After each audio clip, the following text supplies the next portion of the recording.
So just a quick update. Finally got back on the car.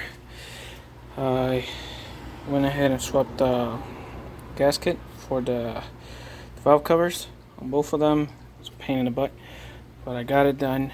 Uh, Went ahead and swapped to K&N filters on both sides. I know the difference is going to be barely even noticeable, and a lot of people are going to complain, well, you're going to get more dust in there and all that stuff, but I've used them in the past in all my other vehicles, and they've all gone over 250,000 miles. So I'm thinking, I guess wherever I live, there's not enough dust that's going to cause that much damage to the engine.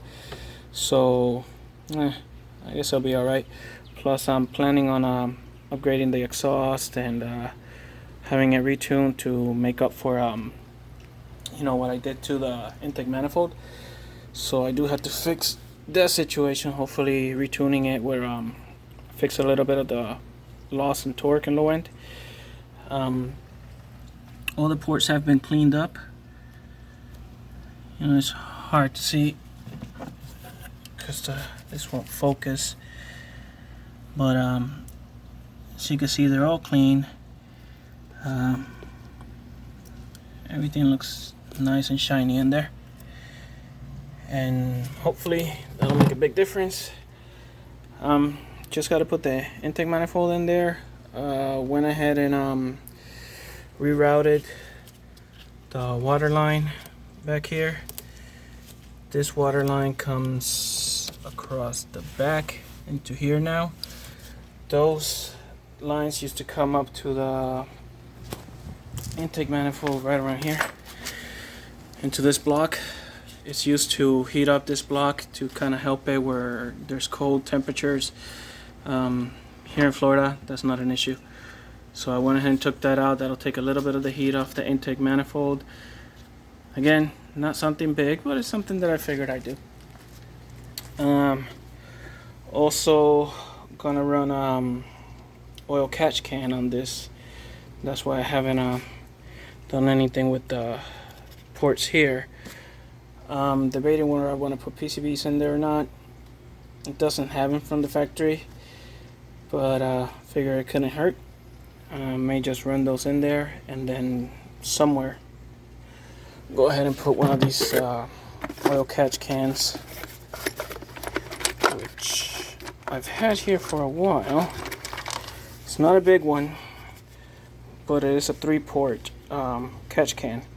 So this, if I could open it, I'm not going to be able to open it one-handed.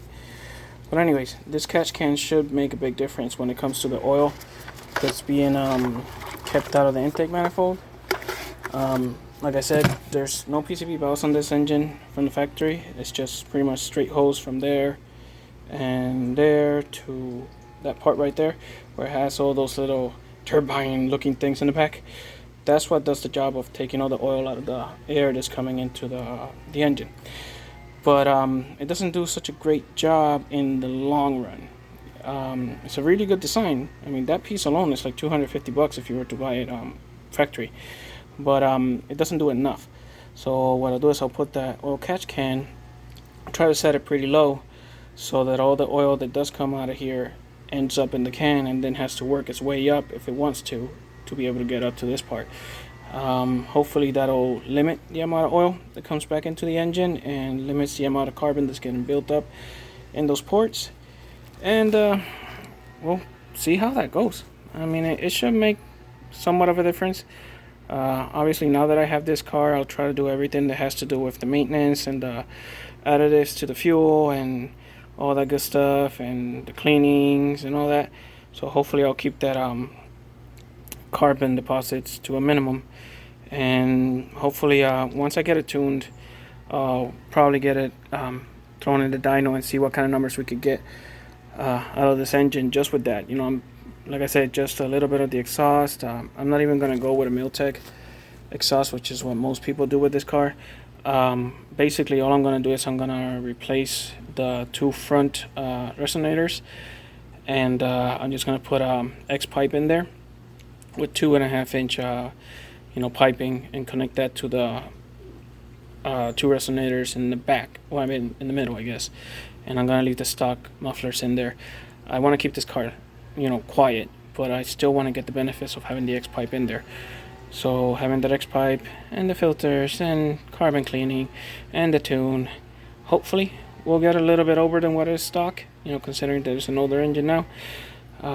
If we could get close to 450, you know, crank, that would be amazing. I don't think that we get there, but if we do, it'd be really cool. This being an all-wheel drive with a quattro system and everything, you're only gonna see 300 some to the wheel, so don't expect like ridiculous numbers. But for what it is, it'll be nice. But anyways, thanks for watching, guys. I'll try to keep you posted on the next stuff.